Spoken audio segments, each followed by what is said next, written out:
Here's another of my daily GCSE revision shorts for you, aimed at higher and foundation levels, double and triple award, and for all exam boards. In fact, every GCSE student needs to know about all this stuff.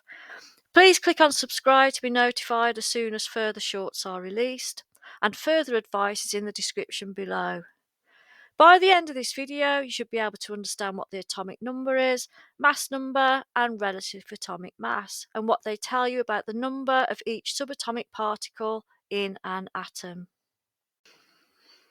So how do we find the number of each type of subatomic particle? Firstly, you need a periodic table. Here's one from a GCSE exam paper. Notice nearly every number shown is a whole number. If they're not on the periodic table that you have, then get rid of it and use a GCSE one. Next, look at the key. Yes, you'll have these clues in your exam, so don't forget to use them. So what do I mean by subatomic particles? Well, I mean the protons and neutrons in the nucleus and the electrons moving around in shells, of course.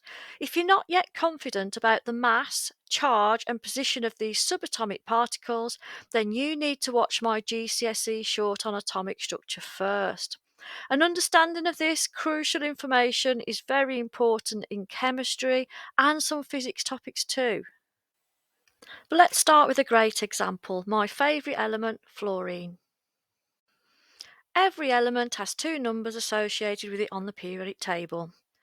Don't call the numbers the top number and the bottom number, as some periodic tables have them the other way around. Use the key to say what they are. Let's start with the atomic or proton number. This tells us exactly what it says in the name, the number of positive protons in the nucleus. Easy when you use the key, but remember to use it, as sometimes the exam question just says atomic number or asks how many protons. So, fluorine has 9 positive protons in its nucleus, but it tells us more than that. Atoms are neutral overall. Why? Well, this could be an exam question. So atoms are neutral overall because they have an equal number of positive protons in the nucleus and negative electrons moving around in shells. So fluorine has 9 positive protons and 9 negative electrons. The charges cancel, giving an atom with no overall charge. And this will be exactly the same for every atom of fluorine. Now, what about the mass number? There's only one stable and naturally occurring isotope of fluorine. More on isotopes later, but for this example, I want you to think of the relative atomic mass number telling us the mass number of this atom. The mass of an atom is located in the nucleus, remember? And we ignore the mass of electrons, saying they have zero mass as they're so small when compared with protons and neutrons.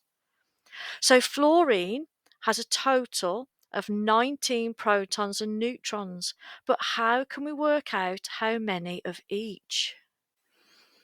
Well, if the atomic number is showing that there are 9 protons, and the mass number is showing that there are 19 protons and neutrons in total, then this isotope of fluorine must have 10 neutrons. But the key says relative atomic mass, not mass number. So let's look at another example to explain why. Let's look at chlorine. That's an interesting example, as the relative atomic mass is not a whole number. Why is that? Let's use the key to help us work out what we can do so far. The atomic number shows chlorine has 17 positive protons and 17 negative electrons.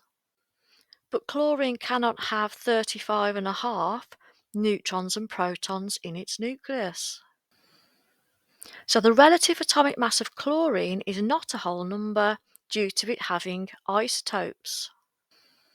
So I said we would learn more about isotopes. So isotopes, and this is a key definition, are atoms of an element with the same number of protons but a different number of neutrons. So that's an easy 2-mark exam question if you can remember the definition. And the mark scheme will show the words same and different in bold. So they are key words that need to be included. Now, there are two naturally occurring isotopes of chlorine, but they both have 17 protons. If there's a different number of protons, then it just cannot be the same element. So the number of neutrons is different in different isotopes of an element. So chlorine has 75% of its atoms with a mass number of 35, but the other 25% have two more neutrons and therefore a mass number of 37. So calculating relative atomic mass is a bit like finding the average mass of 100 atoms, but I'm going to discuss that in a separate video for higher level only. And you'll never have to remember these percentage abundances, they will always be given.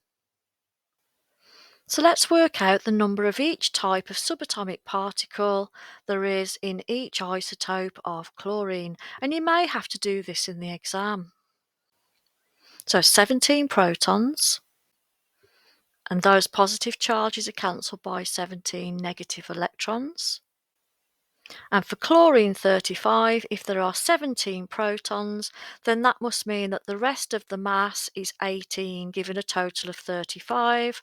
And doing a similar calculation for chlorine 37, there are 20 neutrons. So for chlorine, the mass number of the isotopes are 35 and 37, but the calculated relative atomic mass, taken into account the percentage of each, is 35.5.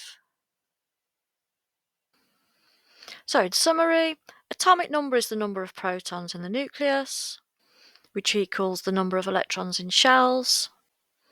Mass number is the total number of protons and neutrons in the nucleus in an isotope. And relative atomic mass is the average mass of an atom of an element, found by taking into account the percentage abundance and mass of each isotope. So what to do next? Remember to subscribe to the channel so that you'll be notified when new videos appear. Don't forget to like the video or leave me a comment and I'll get back to you.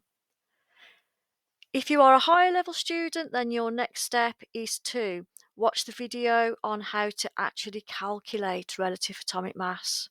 And don't forget to share this with your friends too.